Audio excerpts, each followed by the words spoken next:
देहरादून में बैडमिंटन प्रतियोगिता का भव्य शुभारंभ। रेखा आर्या ने किया खेल प्रतियोगिता का उद्घाटन। 200 से भी ज्यादा खिलाड़ी ले रहे हिस्सा। उत्तराखंड दौरे के तीसरे दिन कई कार्यक्रमों में शामिल हुए नितिन नवीन। प्रबुद्ध गोष्ठी में सीएम धामी सहित शामिल हुए कई गणमान्य नागरिक। और राहुल गांधी के अल्मोड़ा दौरे की तैयारियां हुई तेज। हरीश रावत ने कांग्रेस कार्यकर्ताओं को दिया मंत्र। 4 जून के कार्यक्रम को ऐतिहासिक बनाने की रणनीति बनाई। एमडीडीए का बड़ा एक्शन। अवैध निर्माणों पर चला बुलडोजर। कई व्यवसायिक भवन किए गए सील। बद्रीनाथ में धीरेश शास्त्री का बड़ा बयान। कहा देश में हो one nation one election. Lok Sabha Vidhan Sabha चुनाव एक साथ कराने की उठी मांग।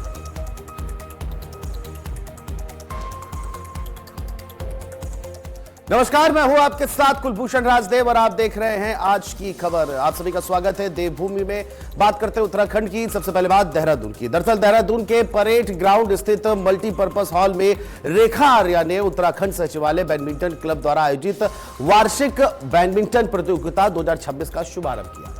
इस प्रतियोगिता में 200 से भी ज्यादा खिलाड़ी हिस्सा ले रहे हैं। उद्घाटन के दौरान खेल मंत्री ने कहा कि खेल जीवन में संघर्ष, समर्पण और अनुशासन की सीख देते हैं। उन्होंने यह भी कहा कि राष्ट्रीय खेलों के बाद उत्तराखंड में खेल संस्कृति को एक नई पहचान मिली है और अब प्रदेश के स्टेडियम नियमित रूप से खिलाड़ियों से गुलजार है। उन्होंने यह भी कहा कि सरकार खिलाड़ियों को प्रोत्साहित करने के लिए लगातार काम कर रही है और भविष्य में उत्तराखंड अंतर्राष्ट्रीय खेल आयोजनों की मेजबानी की दिशा में भी आगे बढ़ रहा है।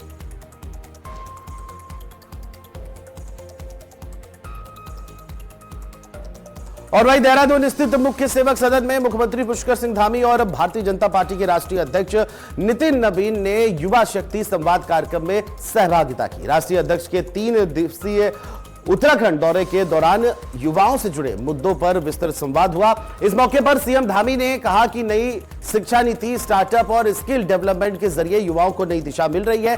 सरकार का फोकस रोजगार, स्वरोजगार, नवाचार के अवसर बढ़ाने पर है। नेताओं ने कहा कि विकसित उत्तराखंड के निर्माण में युवा शक्ति को परिवर्तन का प्रमुख भागीदार बनाया जा रहा है।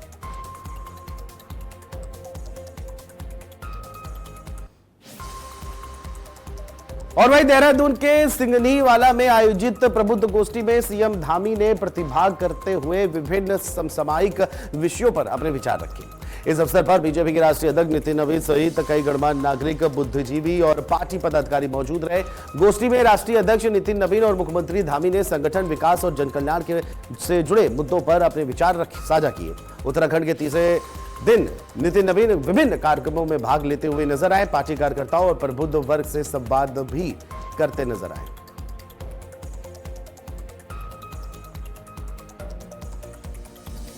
राजधानी देहरादून के टपकेश्वर महादेव मंदिर में बीजेपी के राष्ट्रीय अध्यक्ष नितिन नवीन ने विधिवत पूजा अर्चना की। इस दौरान उन्होंने भगवान भोलेनाथ से प्रदेश और देश की सुख, समृद्धि, शांति और प्रगति की कामना की।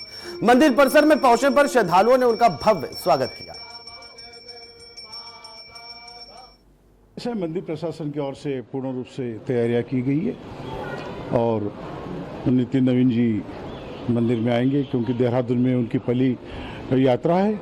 उत्तराखंड में आए, उनका मंदिर की ओर से भी हार्दिक स्वागत किया जाता है और मंदिर में वह आएंगे।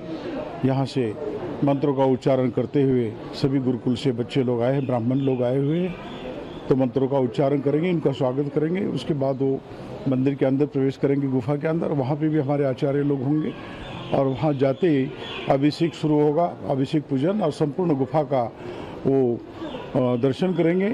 तत्पश्चात फिर ऊपर की ओर आके हम लोगों के पास आके बैठेंगे। उसके बाद हम अपने मंदिर का भी उनको परिचय और यहाँ के इतिहास के बारे में भी बता देंगे। हमारी ओर से और संत समाज की ओर से, हमारे सेवा दल की ओर से हार्दिक शुभकामनाएं उनको। और ऋषिकेश स्थित परमार्थ निकेतन में शुक्रवार शाम श्रद्धा, भक्ति और आध्यात्म का भव्य संगम देखने को मिला। दरअसल मुख्यमंत्री पुष्कर सिंह धामी और भारतीय जनता पार्टी के राष्ट्रीय अध्यक्ष नितिन नवीन ने मां गंगा की दिव्य आरती में सहभाग कर प्रदेश, देश और विश्व की सुख, समृद्धि, उत्तम स्वास्थ्य और शांति की कामना की। इस अवसर पर नितिन नवीन ने कहा कि गंगा केवल एक नदी नहीं बल्कि भारतीय संस्कृति और सनातन परंपरा की जीवनदायिनी धारा है। संत समाज ने भी गंगा संरक्षण और सांस्कृतिक मूल्यों को सहेजने का संदेश दिया। कार्यक्रम में संत महात्माओं, जनप्रतिनिधियों और बड़ी संख्या में श्रद्धालुओं की उपस्थिति रही। और पौड़ी के एकेश्वर ब्लॉक में आयोजित बहुउद्देशीय शिविर में कैबिनेट मंत्री और क्षेत्रीय विधायक सतपाल महाराज ने कहा कि प्रधानमंत्री नरेंद्र मोदी और मुख्यमंत्री पुष्कर सिंह धामी के नेतृत्व में उत्तराखंड में विकास की गंगा बह रही है।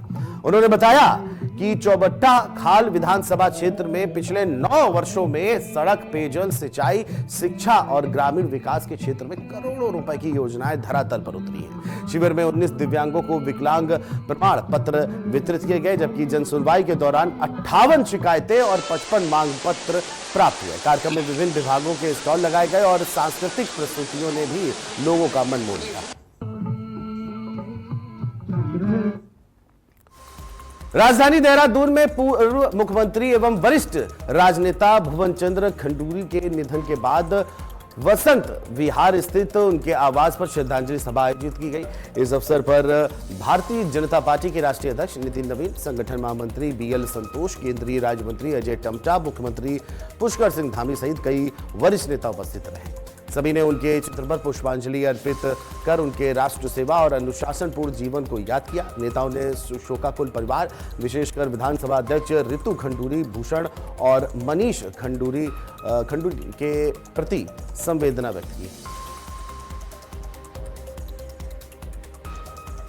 और वहीं उत्तराखंड में नेता प्रतिपक्ष राहुल गांधी के प्रस्तावित अल्मोड़ा दौरे को लेकर कांग्रेस संगठन ने तैयारियां तेज कर दी हैं। बागेश्वर जिले के कौसानी में आयोजित एक महत्वपूर्ण बैठक में वरिष्ठ कांग्रेस नेता हरीश रावत ने कार्यकर्ताओं को जीत का मंत्र देते हुए संगठनात्मक एकजुटता और जनसंपर्क मजबूत करने पर जोर दिया। बैठक में राहुल गांधी के 4 जून के प्रस्तावित कार्यक्रम की रूपरेखा, जनसंपर्क अभियान और कार्यकर्ताओं की जिम्मेदारियों पर विस्तार से चर्चा हुई। कांग्रेस नेताओं का यह कहना है कि राहुल गांधी का दौरा प्रदेश की राजनीति में एक नया संदेश देगा और संगठन को नई ऊर्जा प्रदान करेगा।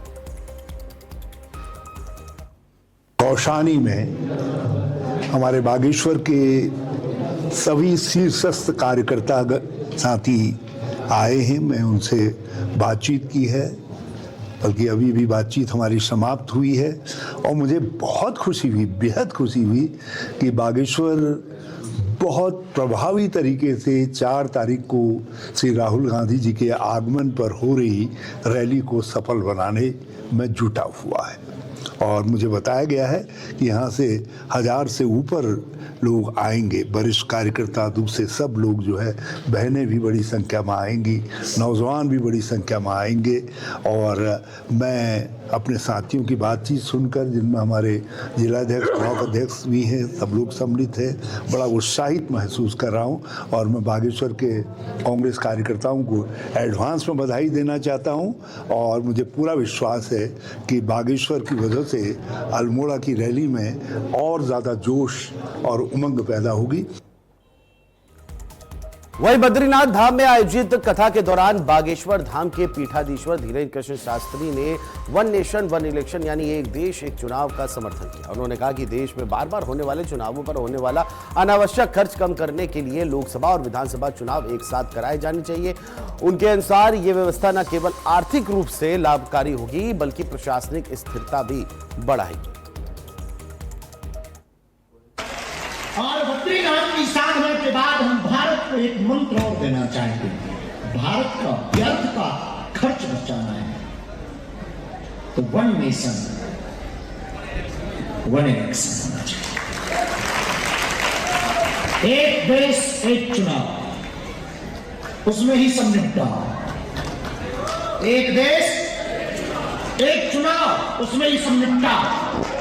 एमएलए भी, एमपी भी, पार्षद भी, मेयर भी और पंच भी और सरपंच भी।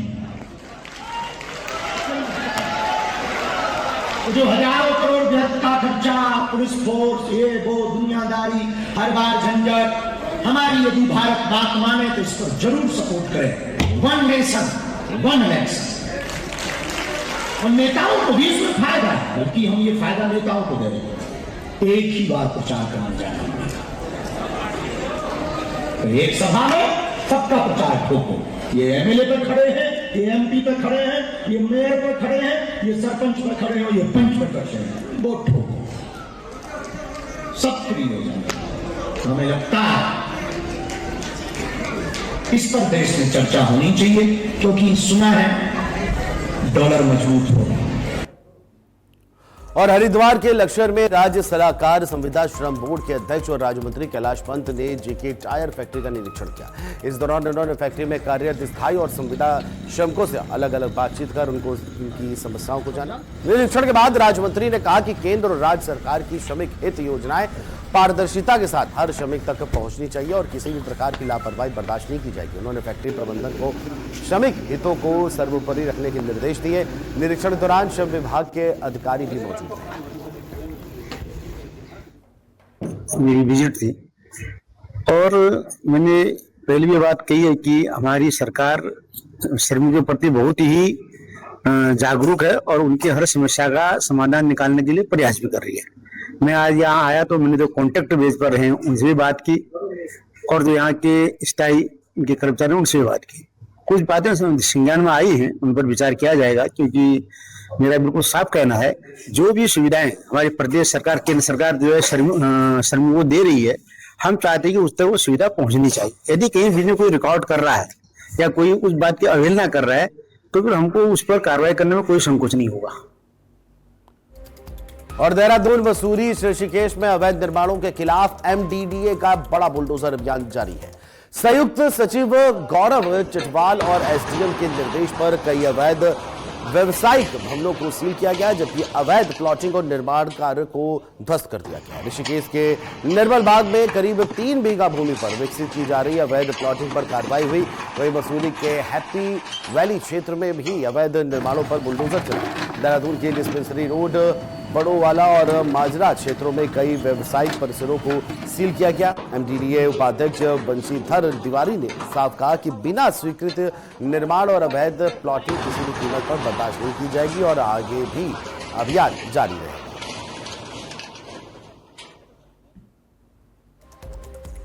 और बढ़ते हैं अगली खबर की तरफ। रुद्रप्रयाग से अगली खबर है। दरअसल रुद्रप्रयाग के तुंगनाथ चंद्रशिला क्षेत्र में खराब मौसम के बीच आकाशीय बिजली गिरने से एक युवक की मौत हो गई, जबकि एक अन्य गंभीर रूप से घायल हो गया है। वही जानकारी के मिलते ही एसडीआरएफ ने देर रात चुनौतीपूर्ण परिस्थितियों में रेस्क्यू अभियान चलाया। तेज बारिश, तूफान और दुर्गम पहाड़ी रास्तों के बावजूद टीम चंद्रशिला पहुंची और मृतक के शव को सुरक्षित नीचे लाकर पुलिस के सुपुर्द कर दिया गया। मृतक की पहचान लखनऊ के निवासी 19 वर्षीय अभिनव वाजपेयी के रूप में हुई है, जबकि उनके भाई अभिषेक वाजपेयी घायल हैं। 2 अन्य युवक सुरक्षित बताए जा रहे हैं। एसडीआरएफ के इस अभियान की सराहना की जा रही है।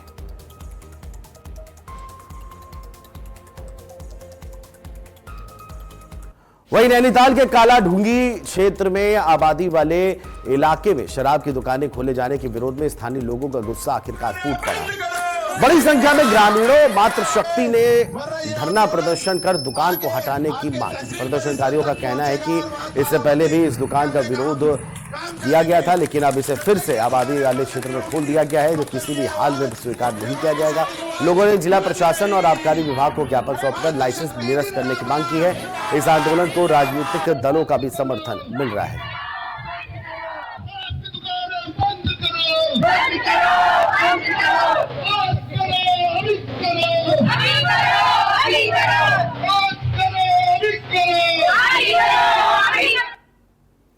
और राजधानी देहरादून में तेज आंधी तूफान और खराब मौसम के बीच फायर एंड इमरजेंसी सर्विस पूरी तरह अलर्ट मोड पर रही। पिछले 24 घंटे में पेड़ गिरने, आगजनी, रेस्क्यू समेत कुल 19 आपातकालीन घटनाओं की सूचना मिली, जिन पर फायर सर्विस ने त्वरित कार्रवाई करते हुए हालात को नियंत्रित किया। जनपद में 15 स्थानों पर पेड़ और शाखाएं गिरने से यातायात प्रभावित हुआ, जिन्हें आधुनिक उपकरणों की मदद से काटकर मार्ग सुचारू किए गए। इसके अलावा आग की घटनाओं और एक गाय के रेस्क्यू ऑपरेशन को भी सफलतापूर्वक अंजाम दिया गया। मुख्य अग्निशमन अधिकारी ने बताया कि सभी फायर स्टेशनों को हाई अलर्ट पर रखा गया था और टीमों ने बेहद कम रिस्पांस टाइम में बड़ी कार्रवाई की थी।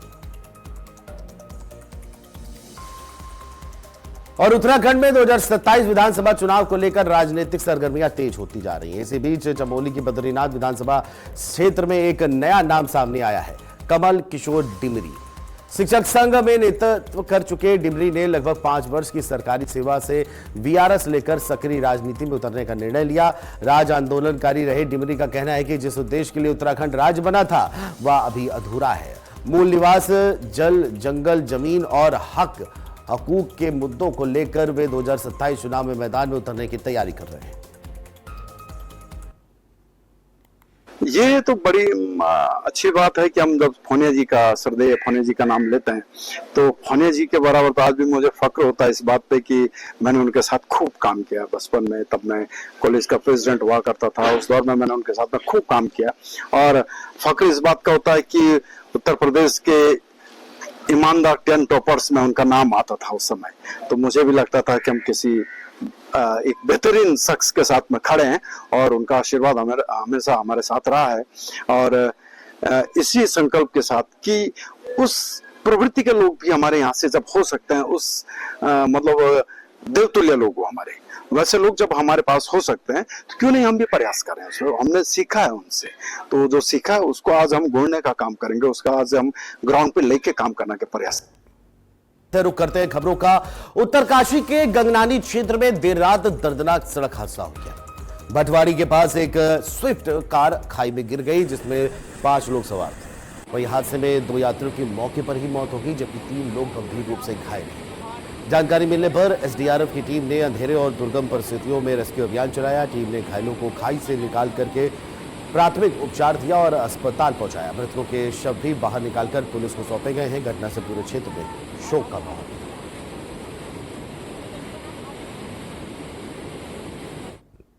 ऋषिकेश के सिंगटाली पुल क्षेत्र में गंगा नदी में डूबे 2 लोगों की तलाश में एसडीआरएफ का सर्च और रेस्क्यू अभियान लगातार जारी है। 28 मई से चल रहे अभियान के दौरान आज एसडीआरएफ को बड़ी सफलता मिली जब मेरठ निवासी 42 साल के नरेश उपाध्याय का शव शिवपुरी क्षेत्र के पास गंगा नदी में बरामद किया गया। टीम ने शव को बाहर निकालकर आवश्यक कार्रवाई के लिए जिला पुलिस को सौंप दिया है जिसकी परिजनों ने शिनाख्त भी कर दी है। वही घटना में लापता दूसरी महिला ऋतु माहेश्वरी की तलाश अभी भी जारी है। एसडीआरएफ की स्कूबा डाइविंग और राफ्ट टीमें लगातार गंगा के विभिन्न क्षेत्रों में सर्च अभियान ऑपरेशन चला रही है।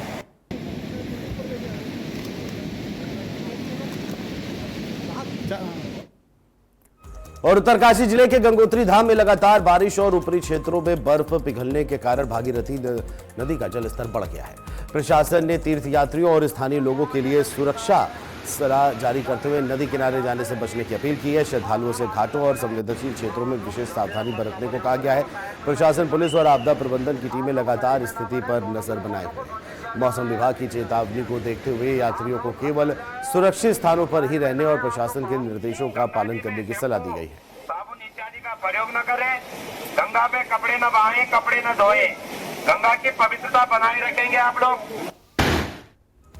नैनीताल की सरोवर नगरी में मौसम ने अचानक करवट ले ली है। मौसम विभाग की चेतावनी के बीच नैनीताल और आसपास के क्षेत्रों में मूसलाधार बारिश के साथ तेज हवा और बिजली की गर्जना के बीच भारी ओलावृष्टि हुई जिसमें जनजीवन पूरी तरह अस्त-व्यस्त हो चला। सुबह तक जहां पर्यटक झील में नौका विहार का आनंद ले रहे थे वहीं अचानक बदले मौसम ने लोगों को सुरक्षित स्थानों की ओर भागने पर मजबूर कर दिया। वहीं ओलावृष्टि के कारण पहाड़ी क्षेत्रों में बर्फ जैसी सफेद चादर बिछी नजर आई जबकि जल भराव से सड़कें प्रभावित हुई। लगातार बारिश और खराब मौसम के चलते शहर में सन्नाटा पसरा हुआ है। राजधानी देहरादून में जानलेवा हमले के एक मामले ने दून पुलिस के मुख्य आरोपी को गिरफ्तार कर लिया है। प्रेमनगर कोतवाली में दर्ज मुकदमे के अनुसार आरोपी प्रियांशु राणा और उसके साथियों ने एक युवक के कमरे में पहुंचकर गाली गलौज की और जान से मारने की नीयत से उसके सिर पर हमला कर गंभीर रूप से घायल कर दिया। मामले की गंभीरता को देखते हुए वरिष्ठ पुलिस अधीक्षक के निर्देश पर विशेष टीम गठित की गई। पुलिस ने मुखबिर तंत्र को सक्रिय करते हुए आरोपी की तलाश शुरू की और आखिरकार उसे सुद्धोवाला स्थित बीएफआईटी के पीछे से गिरफ्तार किया गया। आरोपी के खिलाफ अग्रिम वैधानिक कार्रवाई की जा रही है।